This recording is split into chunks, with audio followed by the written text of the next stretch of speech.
Well, let's begin. I'd like to welcome here to the plenary session, How Education Works Around the World, brought to us by both leaders from around the world and those that are involved in the political and legal advocacy. It's my pleasure to begin this session by introducing to you Ignasi Grau. Ignasi is a director of an organization called OIDEL, and it's an organization that I have followed and admired the work that Ignasi has done. They produce I would call a report card. It's a report on educational freedom around the world, and it's something that I have found to be useful and fascinating as a Canadian, as someone that's involved in home education around the world. But I would like to welcome Ignasi in his talk, which is the state of educational freedom internationally, to give us a bit of a tour. Ignasi, welcome here, and thank you for coming and to speak to us. Thank you so much, and good morning, everybody. So, I have 10 minutes, so I better go straight to the point. Let me see. So what is OIDEL? Probably you are asking, what is a Spanish guy doing here working for a Swiss organization? Yeah, despite how much I would like to talk about bullfighting and cuckoo watch, like I'm here for another reason. OIDEL is an NGO that is doing basically advocacy for freedom of education before international organizations, and we also do research on this field, and we do trainings. And my main goal today here is to present you in 10 minutes, now 9 minutes, 30 seconds, the main results of this research that we have just published, the Freedom of Education Index. I was really lucky because I was planning to spend a few minutes talking about the legal framework of the freedom of education, but Lorcan is speaking after, and he's going to do that way better than me. So I'm just going to see how many parts I'm skipping, right? So Freedom of Education Index. This is the Freedom of Education Index. It is just a summary. I still have some copies of a research of 340 pages that we have done for the fourth time. We did it in 2002. We did it again in 2016, and now we are doing the new version. We have assessed more than 157 countries, mostly using data from international organizations, but also we have been in contact with many civil society organizations. Also, even some governments have helped us providing data. HSLDA has provided us a lot of data on homeschooling. So enough about the boring part, let's go about the findings. What have we found in this new report? Do we have more or less pluralism in the educational system? I think this is the big news, no? Like overall, freedom of education has improved. It's true, we are hearing more noise in educational discussions. We are hearing more polarization. We are hearing more threats. But yet, since the last report and since 2002, freedom of education has improved overall. Maybe Oceania would be the only region that we haven't seen that. But generally speaking, the trends are positive. Like if we assess countries using the same indicators, the situation is better. How is freedom of education recognized in national education, in national law, sorry? Well, legal recognition generally, most of countries recognize freedom of education under different formulas. Some it's by recognizing freedom of education explicitly, some is through recognizing that parents have right. Only 6 countries do not recognize freedom of education. As you know, they are all human rights champions, the countries not recognizing, like North Korea or Cuba, which also give us somehow how freedom of education is linked with other freedoms and the strengths of our democracy. The other examples of countries that are not recognizing freedom of education that are not here are also Eritrea, also known as the North Korea of Africa, that since the last years they have been restricting a lot of freedom of education, even taking control of many private schools in the country, especially faith-based private schools. And also one country that we have seen a big decrease in freedom of education is Afghanistan in these last years. Constitutional recognition of homeschooling. This is also interesting because constitutions show us how something is consensual. And I think what is interesting is to see, like, in 101 countries out of 157 countries somehow recognize freedom of education in their constitution, either through the explicit recognition of freedom of education, either through recognition, talking about parental rights, either to the acknowledgement of alternative in the field of education.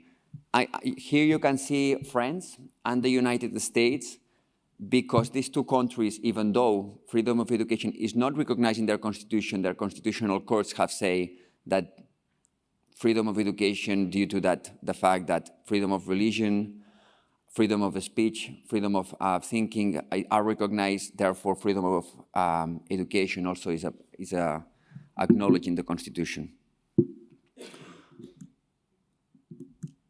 I'm going to skip the part of funding because that's not concerned that much homeschooling, but I'm going to go, do families want more or less educational pluralism? I think here it's interesting to see, no? Because we hear a lot about this dramatic increase in the private sector, this dramatic increase of children leaving the public educational facilities.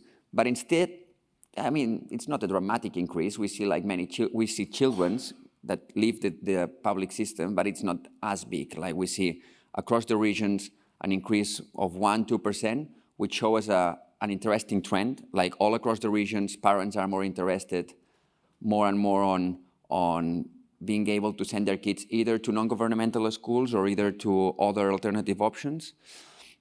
And where are we seeing that? We are seeing this biggest increase, we are seeing them in countries like India, Angola, or Nigeria. In these countries, we can explain that most likely because of the increase of low-fee private schools, but also Hungary is a country that we have seen a big increase on children leaving the public schools, most likely due to the support of the government providing public funding for families to choose non-governmental schools. Where we have seen the biggest decrease, where we are seeing more children going to the public system, we see that in Bangladesh and also in Italy. In Italy, we know families are going back to public schools, basically because due to some of the economical struggles that they are having and the fact that the government is not supporting them, they have to make the choice of going back to the public. Two parents have to work and they have to make the choice of going back to the public system. One country that we don't have it here because they don't provide the data, one country that probably is the biggest decrease, the country that more children are going back to public schools is Eritrea. And this is due that the government took control of most of non-governmental schools. And then let's talk about homeschooling, because at the end, that's what we are talking here. What is the situation of homeschooling? Well, homeschooling, what we see, homeschooling is hard to assess because many countries don't even regulate them in their laws. It's in some countries regulate them saying no, but then we see that there are families doing that. There are countries that they regulate them saying yes, but then it's really hard to know the conditions under they can do that. And then when we talk with families, they say it's not really that easy.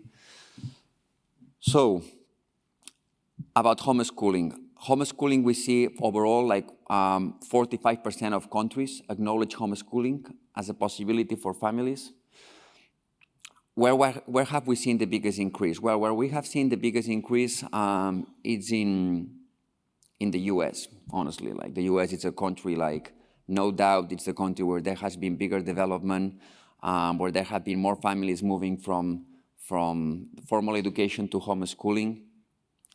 But then what is interesting is we have seen countries all across the globe with not really a trend, some of them being more open and some of them being more restrictive. We see countries like France, or we see countries like Uruguay that have decided to restrict homeschooling. But then we see countries like Morocco that they have been more open now to homeschooling.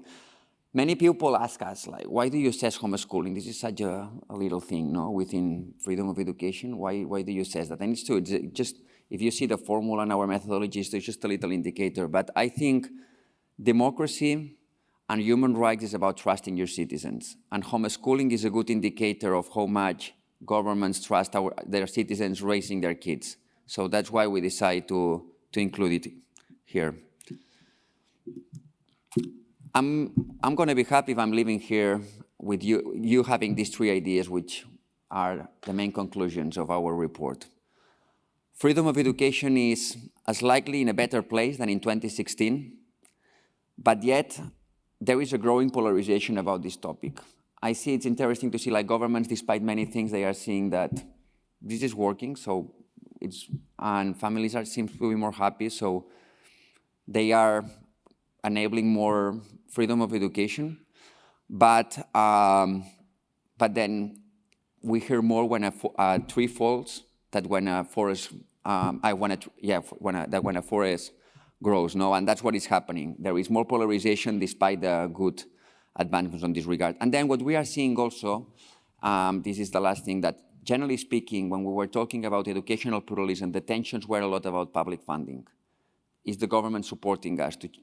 Is the government funding parents? They can choose alternative, especially going to non-state actors. But what we are seeing is that this conversation has been changing towards from funding to curriculum. And now we are seeing that families and civil society, in the years to come, their biggest concern would be more about curriculums than funding. I could be talking more about that, but I see the English flag, so thank you so much.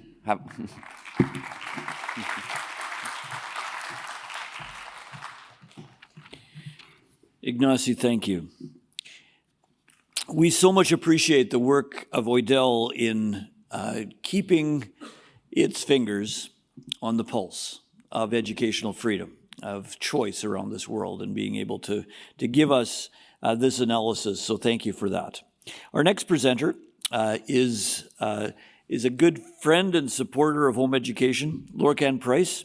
Lorcan is a former elected official from Ireland, and he is a lawyer and counsel with the Alliance Defending Freedom. Alliance Defending Freedom is really a champion for defending freedom around this world. And Lorcan, I'm looking forward to your sharing with us here today about what's happening in educational, in family freedom, in freedom from an ADF perspective.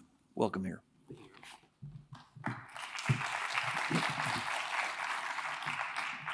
Thank you very much, Gerald. Good morning, ladies and gentlemen. It's a real pleasure to speak to you this morning about what really I'm going to describe as some of the meta trends that are happening in Europe in relation to freedom of education, and particularly, obviously, homeschooling is what we're talking about. Principally, I think there are three things that I want to outline. The first is the level of bureaucratic hostility at the international institutions to homeschooling. The next is the legal elements of what the European Court of Human Rights is doing, for example. And then finally, and briefly, an encouragement to those of us who are involved in national level advocacy and the importance of that. So starting with my experience, I spent nearly 10 years in Strasbourg taking cases at the European Court of Human Rights. And as Gerald mentioned, my organization, Alliance Defending Freedom, has a wide range of interests in principally trying to defend as much as possible the freedom of Christians to be able to freely live out their faith and preach the gospel. So that's why we were established. And we're a legal organization, so we have lawyers at most of the major international institutions, at the United Nations in Geneva and New York, at the European Union in Brussels, the European Court of Human Rights in Strasbourg, and where I'm currently based now actually is in our office in London. And so we were established to try and ensure that we could use the human rights and legal arguments available to us to be able to expand the scope of freedom. And home education obviously falls very much into that. I think Ignasi put it quite well when he talked about trust. And the question is, are we trusted by our governments? And the answer to that is, it depends on where you are, first of all, as was outlined earlier. But at an international level, the attitude, I'm afraid, is quite hostile. And I'll start with an anecdote, if you'll forgive me. A number of years ago, I was in Strasbourg and I was meeting with a senior official in the Council of Europe whose responsibility was children's rights. And at the time, my organization was involved in a number of cases where child protection agencies in Sweden and Norway were taking children into care, state care, and they were severing the legal link between parents and children on very flimsy basis, and often, frankly, where there was an anti-Christian discrimination element underlying the facts. And I met with this individual and outlined my concerns about this human rights abuse. And I told her that not only were these countries acting in a manner contrary to children's rights, but they were also in breach of the European Convention on Human Rights, something the court was later to also find. And she said to me, well, our view is that children are autonomous rights holders and that the European Court of Human Rights is incorrect in how it applies the Convention, and states, if anything, need to act more robustly to protect children from abuses in the home and from abuses by parents. So I was, needless to say, shocked, but not really surprised that she was so forthright about that. As far as this individual was concerned, the parents and the family were the primary abusers of children's rights, and the state was there as protector, not as a last resort protector, but as a first line, interfering in the rights of the family. And you can see immediately how that's applicable to homeschooling because of this concept of autonomous rights holder, and just a general bureaucratic sense that anything they can't monitor or control is something that has to be regarded with a degree of skepticism and even hostility. And that's been my experience when it comes to parental rights and homeschooling more specifically. And to go from the general to the particular to the European Court of Human Rights, we were involved in taking a case on behalf of the Wunderlich family from Germany, who are a wonderful homeschooling family, and they have been subjected to fairly sustained persecution by the authorities in Germany for choosing to educate their children outside of the formal school system, culminating on one occasion a number of years ago where the German police and social workers arrived to conduct a dawn raid on their house with over 3 social workers and 20 policemen in a small village. They surrounded the house. They came to the door with a battering ram. And it was only that Dirk Wunderlich, who is the father, had actually seen them arrive, that he was able to open the door and ask them what they were there for. They were there to execute a court order to take the children into care because they were being homeschooled. That case went to the European Court of Human Rights, where the court held, in line, sadly, with its previous jurisprudence, that it would not consider the homeschooling issue, that was a matter for the German authorities, frankly. And it reiterated its consistent position in cases like Dorn versus Germany and Conrad versus Germany, that the state had a legitimate interest, as it were, in ensuring that all children attended a state-run or at least state-mediated school system in order to prevent the emergence of parallel societies. So you're going to hear a lot of autonomous rights holding and parallel societies, unfortunately, as we move forward in Europe. Because those two trends, which is one, is the idea that the state needs to more robustly protect the rights of children from against their parents, frankly, in many cases, and this parallel society idea that, if we're honest, is really driven by demographic and religious changes in Europe, principally Islam, are going to mean that the level of hostility at a governmental and international level, I think, is going to grow towards homeschooling. Quite frankly, the bureaucracies cannot tolerate the idea of people who are, as they see it, auto-segregationalist and opting out of society. It needs to be controlled and monitored. And I think, I see Randall in the room here, this is something certainly that we've seen in this country, in the United Kingdom, where increasingly within the Department for Education, the counter-extremism departments have been involved in monitoring homeschooling activities. Similarly, in my own country, in Ireland, TUSLA, which is the Child and Family Agency, usually, again, dealing with abuse cases, they are involved in monitoring homeschooling. So in that sense, you see an official attitude that sees homeschooling as part of a type of abusive behavior towards children. So both from the concept of autonomous rights holding and parallel societies, I'm afraid the human rights arguments at the international institutions have not been properly upheld, in my opinion. Now, where does that leave us then? The only other legal concept I will give you is the notion of the newly adopted Protocol 16 to the European Convention on Human Rights. This puts into the convention this idea of the margin of appreciation. I don't want to be too technical, but essentially what the court is saying and what the convention parties are saying is that if a decision is made in the national law of a country and a case has been challenged through the domestic courts, the attitude of the European Court in Strasbourg will be to allow the decision to stand unless there are some really serious countervailing reasons as to why they would not. So it's a form of deference from the international court to the domestic system. We're going to see that applied, I suspect, more and more in the area of homeschooling. In other words, you must secure the right locally and domestically before you can rely on the international courts. And that's why I think I'm speaking to a motivated audience, of course, and I've found over the years that homeschoolers are well organized, they're well networked. I want to encourage that to continue, because if you're relying on the courts internationally in Europe to vindicate your right to homeschooling, I'm afraid you're going to find a very hostile reception. So act locally, organize locally, and please do use the human rights arguments because they're there, even if the court in Strasbourg and the international institutions, unfortunately, don't give them the full weight that they deserve. You have, for example, Article 2 of Protocol 1 to the Convention. I promise not too many more legal terms. That talks about the right of parents to direct the education of their children. And I think that's very important that we encourage judges and policymakers domestically in our own countries in Europe to uphold the text of what that says and to ignore necessarily how the court in Strasbourg has interpreted it. Finally, I think the last point that I would make generally about education trends, because I'm talking meta level really about what's happened in Europe, is that, and I know country-specific examples will be given later, it's not all bleak. We still have a right to homeschool in statute in this country, in the United Kingdom, under the Education Act 1988, which we will fight to defend, even though we see a creeping bureaucratization and regulation of that. Similarly, in Ireland, we've had a decision from the Supreme Court in the Burke case, and we've had some excellent language from both the Court of Appeal and the Supreme Court in that case in relation to the natural law basis of homeschooling as a right for parents and families. So there are some examples internationally that you can use in your own domestic setting. There is human rights law, which, irrespective of how the institutions treat it, is quite clear in defending parents' rights to direct the education of their children.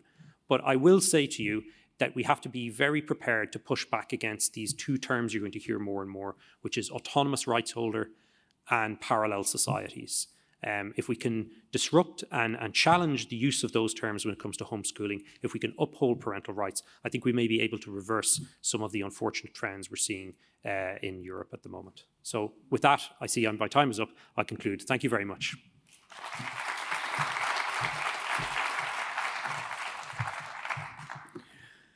Lorcan, thank you so much for that, for your presentation that I think gives us a perspective of both the challenges as well as the blessings. And we thank you for that, but we specifically thank the Alliance Defending Freedom for its championing of freedom around the world and our partnership. So thank you so much.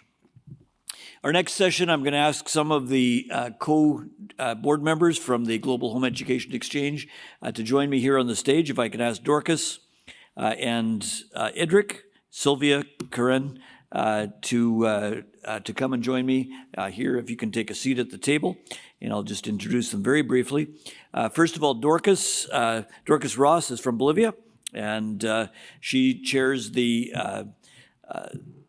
Latin American subcommittee, as well as many other roles. Idrik from the Philippines, and Idrik is certainly a champion and very involved in a number of aspects, and he'll be speaking about his region. Sylvia from Portugal, and Sylvia is the European chair, and Karin Van Ostrom from South Africa heads the African subcommittee. Each one of these, we have to remind ourselves as board members that just kind of the rules. So we have 5 minutes. And I'd ask, you can speak from the table if you wish. So when I come and stand beside you and when Arlo is waving the flag, that means you're done. So if I stand beside you, it's not just to be a friend and close to you. So Dorcas, look forward to your sharing what's happening in Latin America. Hi everyone, it's an honor to be here today. I come from Bolivia, which is in the heart of South America, and I will speak about the subcontinent right now. So not much works in Latin America. Roads are nightmares. Health system is no better. Justice system, don't get me started on that. And the economy is not really what we wish for. So how is it that home education does work for Latin America? It works for Colombia, which is one of our home education paradises, where thousands of families are teaching their kids at home. Children who have never been registered are in the system, in the government system, for the last decade or so. In 2020, Colombian government estimated 8,000 children missing in the traditional school system. And that was before COVID. Yes, I guess that's the one. It's too far. Yes. It works for Mexico, which is our second home education paradise. Numbers are even higher there.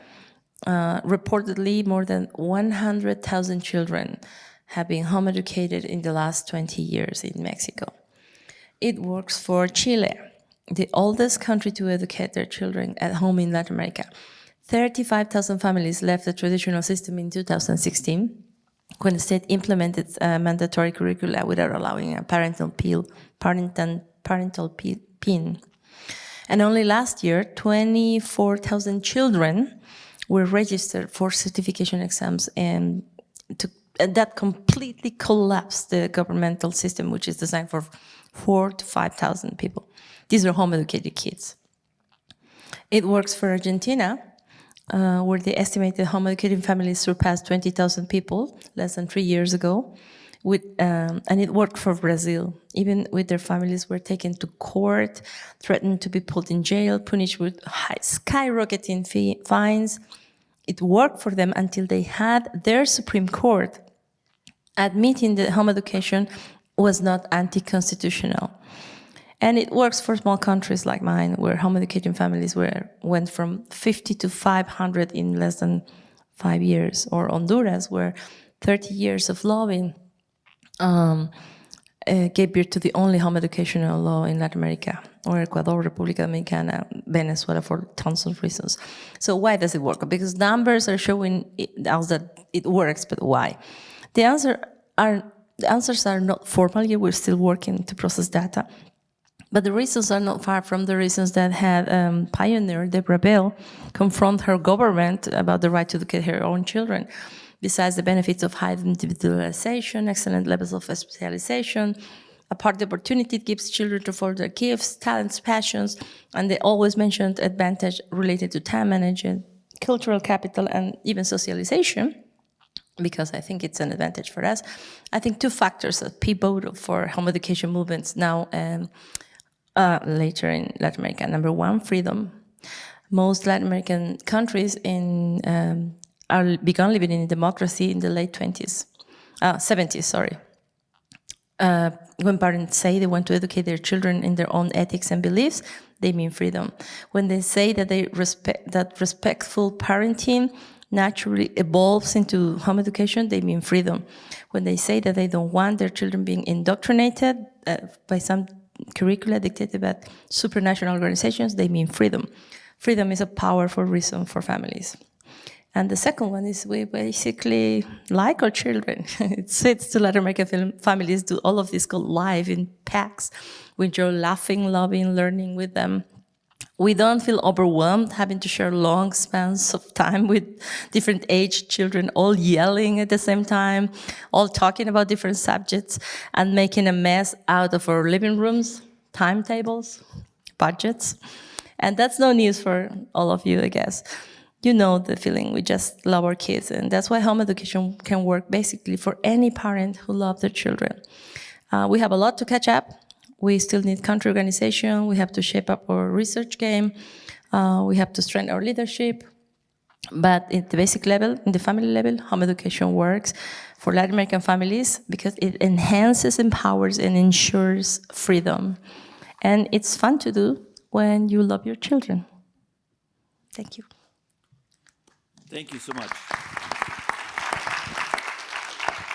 Edric, if you can go next.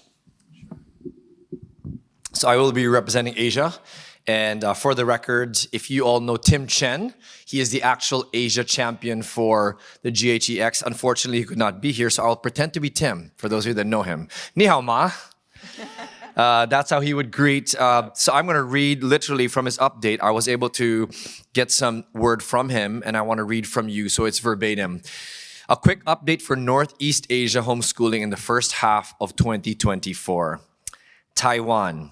According to the latest statistics released by Taiwan's Ministry of Education on June 6, 2024, the number of homeschoolers between the ages of 6 to 18 is 11,360 during 2023 to 24.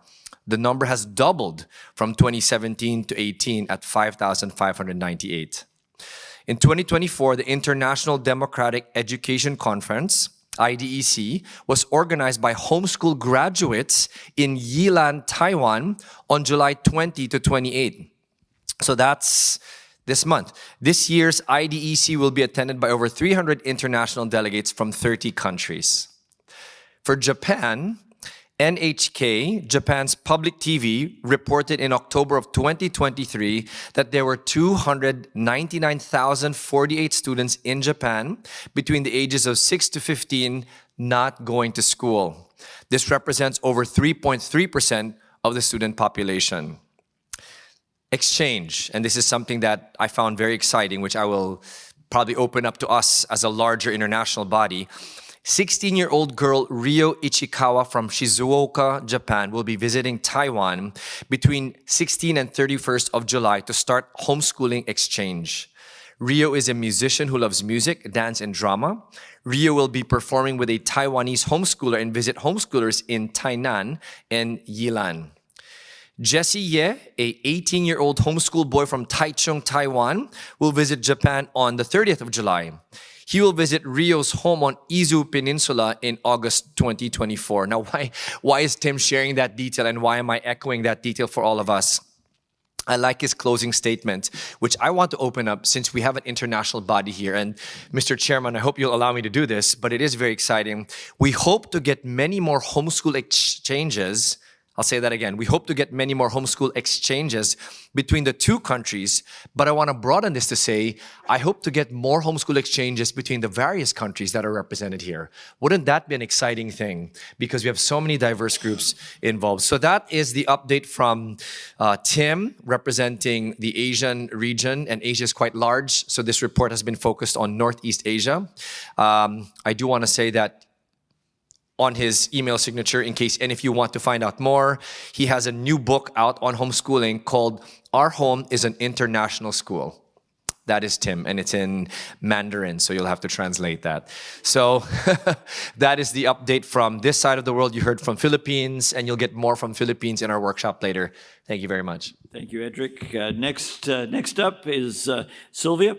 Sylvia is from Portugal and leads the European subcommittee.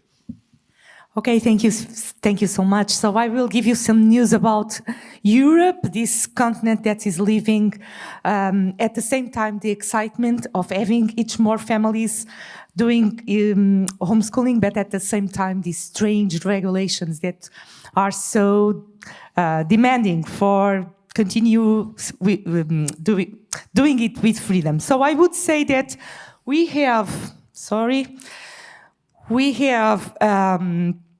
some countries where home education is assumed as a right. I would say United Kingdom. We have another group of countries. This is not working, or it is? It is. Of course, it is. I'm sorry. Okay, there are another group of countries where it's permitted to home educate. There are regulations. However, we are seeing that even each year, even more regulations are being too much restricted to do a kind of home education as we believe it should be done.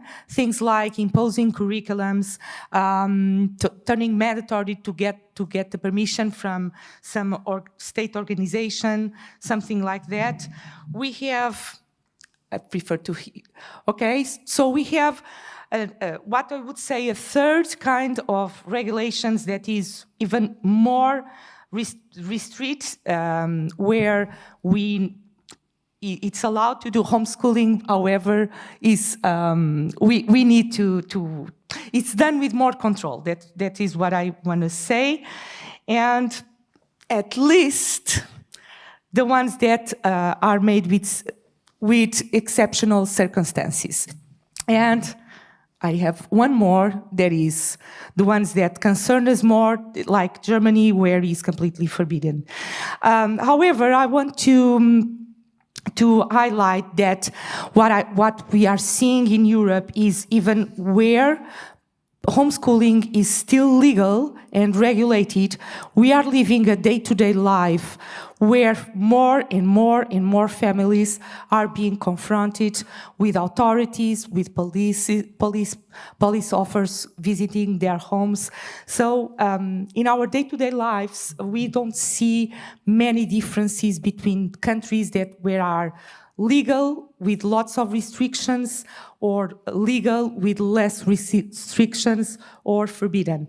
That's why the reason we are seeing that we have this huge increasing of families doing it in an amazing, wonderful way. So I'm very proud of what we are doing in Europe.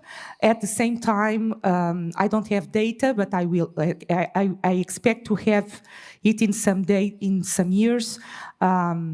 We are seeing that more and more families are doing it without being under the state regulations. And in my opinion, this is a phenomenon that shows us that doing homeschooling is no longer a choice about how to educate. It's more than that. It's a choice about how I want to create a new world. And so that's it. I want to end saying that at the GAGX, we have this wonderful European committee. I represent with my fellows these different regions. And I will be glad to let you know that today we will release a website from our committee where we expect to spread more news about what is happening. So thank you so much.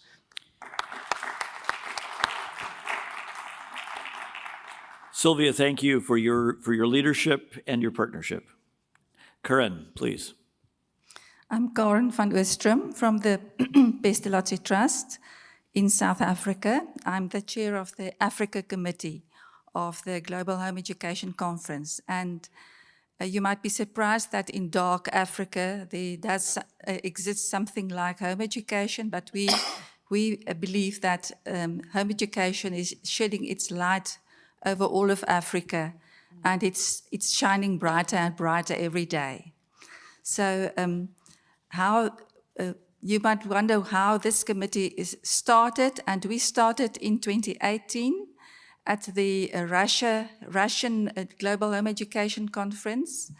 Then the African representatives got together and we decided, well, we're going to start our own African Home Education Exchange, and we call it AHEX. So we've already had 2 African conferences. So the first one was in Pretoria, the African Home Education Indaba. And Indaba is a Zulu and a Xhosa word, which means a large, very important meeting for important leaders to get together. So it's a purely African, South African word that we chose. And there were many representatives present from all over Africa and also from Canada, United States, and where else? All over the world. From Russia too. And the next one was last year in Kenya, and they decided to call it Pamoja, which means together. And the themes that they chose as themes, courage, unity, and joy in home education. And the East Africa Christian home educators, yes, what they call themselves? East Africa Christian home educators, they organized this conference. And because it was a hybrid conference, speakers from United States, Taiwan, and South Africa could also take part in the conference when they couldn't travel to Nairobi. So the one characteristic of home education that works very well in Africa is its flexibility. Because Africa is a country, a continent with huge cultural diversity. So home education allows parents to teach their children according to their own culture and religion and the children's academic abilities. And technology is also playing a large, important part in Africa. I think you've heard from a few countries, Uganda and Kenya, but I'll just quickly go over them. In both Uganda and Kenya, homeschooling is working very well, and the numbers are increasing. And Liz Gitonga from Veritas Education Africa is working with Brian Ray from Nyeri to survey the demographics of home educators in Africa. And in Uganda, Godfrey Chaze has pioneered the creation of curriculum materials for home educators for the use of Ugandans, because it's very expensive to import all these materials from America or Britain. And in Namibia, there is also an association for home education, and they've been helping parents get started in home education. In South Africa, home education is growing steadily as parents remove their children from the failing education system. And since COVID, numerous online curriculum providers have appeared on the scene. So I've also been asked just to mention something about the legal struggle that we have in South Africa at present. It is the fight against the Bella Bill. So what we've seen is that instead of the Bella Bill, what's bad news is that it's trying to restrict home education to exactly school at home at an expensive price, because they are trying to enforce rigorous regulation on home education. But what we found is that while we've been fighting this Bella Bill almost since 2014, because it also already started growing at that time, we found that it became more a fight for educational freedom in South Africa rather than fighting against the Bella Bill. My time is up. Thank you. I'd like to thank all of my co-directors on the GHEX for their regional reports, and I'm going to ask for a little bit of a switch on the stage if we'll excuse these folks. And I'd like to ask Juliet, Jean-Baptiste, and Mateja to come and join us.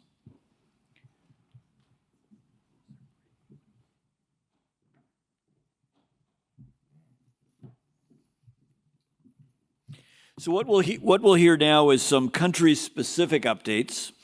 Karin has already told us about the Bella Bill in South Africa, but what we'll be doing is we'll be hearing from Juliet English about what's happening in the UK, from Jean-Baptiste about France, and from Mateja about Slovenia, where in all of the cases there are significant issues, challenges, conflicts that are happening. So I'll ask Juliet, could you start by telling us the clicker should be on the table there.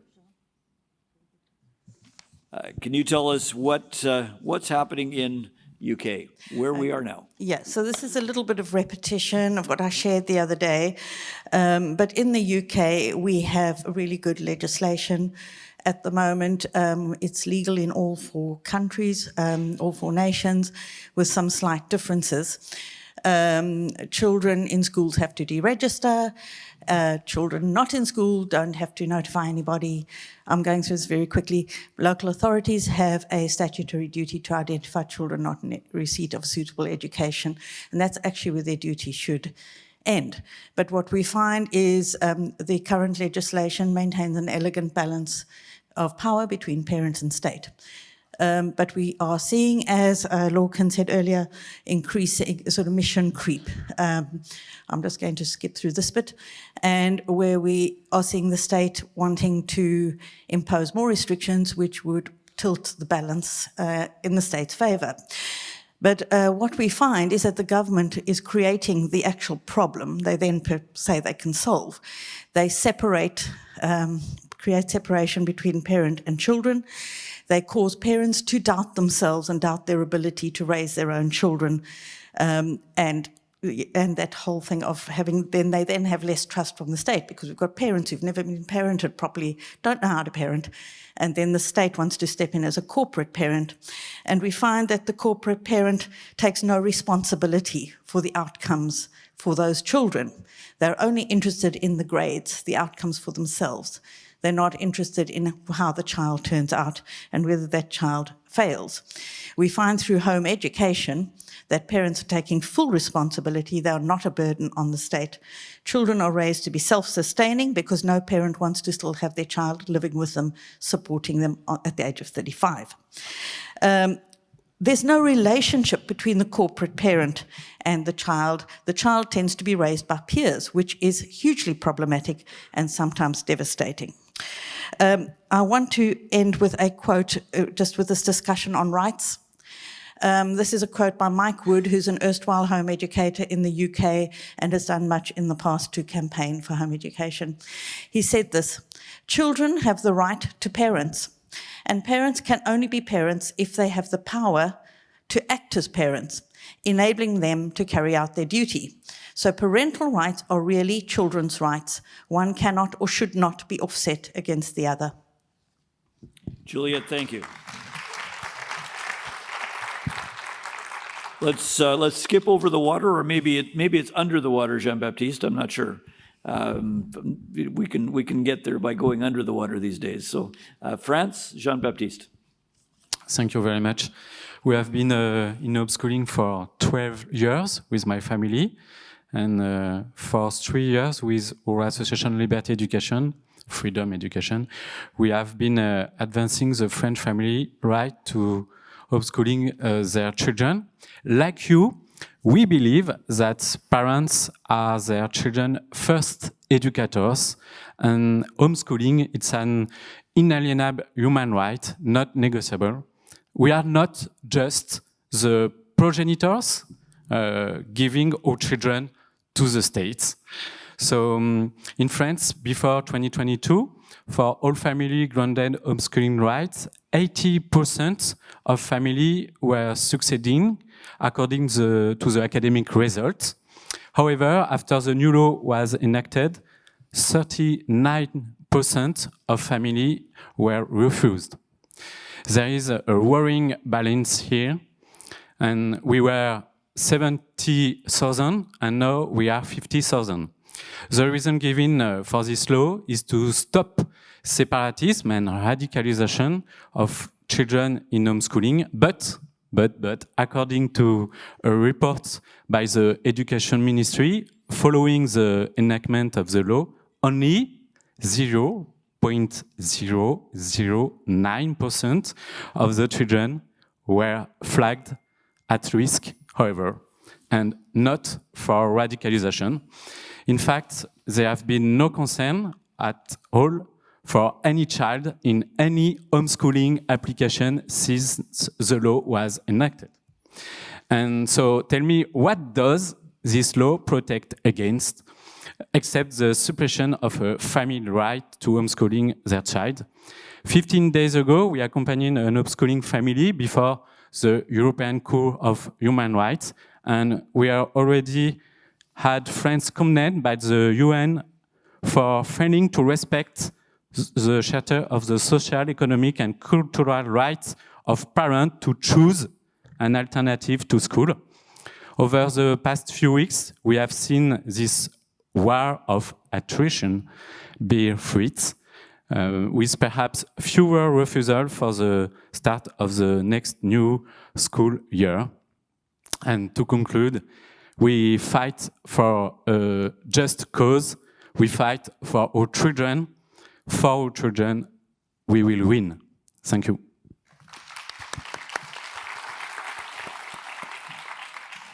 Jean-Baptiste, thank you, and we thank you for your leadership in France and our partnership around the world. Our last presenter in this session is from Slovenia, so we take a turn to the south and visit Slovenia. Mateja, please. Thank you. Yes, I'm Mateja from Slovenia. And home education in Slovenia is not, it's not part of our tradition. Slovenia was in the past part of Yugoslavia, so part of the socialistic world. So the state in that part of the world in socialism has a total monopoly over the education. And then 1991, Yugoslavia fell apart, Slovenia became independent, and democratization process began. And I will be a little bit poetic now. The light shone on Slovenia, and home education was put into the Education Act. But this door through which light shone for some time is now clearly closed, because it's very obvious that our authorities, government and the Ministry of Education and the headmasters of schools, they're really, really annoyed that home education is a parental right. And this year, they with a new law, with the new Education Act, they restricted home education even more. It was already before quite strict, the law. The children have to be enrolled in one of the public schools, and they have to take exams at the end of each year. Until this year, they had to take exams from several subjects, not all of the subjects that are taught in school. But from this year on, they will have to take exams from all of the subjects, and that means for the 6-year-olds, 6 exams within the period of 1 month at the end of the school year. And like in the last grade, for 15-year-olds, 14 to 15 exams within 1 month and a half. So this is very stressful for children, for parents. But anyhow, the number of home educating children, it goes up steadily. And I had parents say to me that home education, or the decision to home educate their children, was the best decision ever they made in life, because it's like Juliet, you had a great speech. It's parents really feel how and experience how home education is a great opportunity for relationships, for the psychological growth and maturation for children, and also in Slovenia, I think, for personal growth of parents themselves, because home education really. Okay, I have to stop. Thank you for your attention, and have a great day today.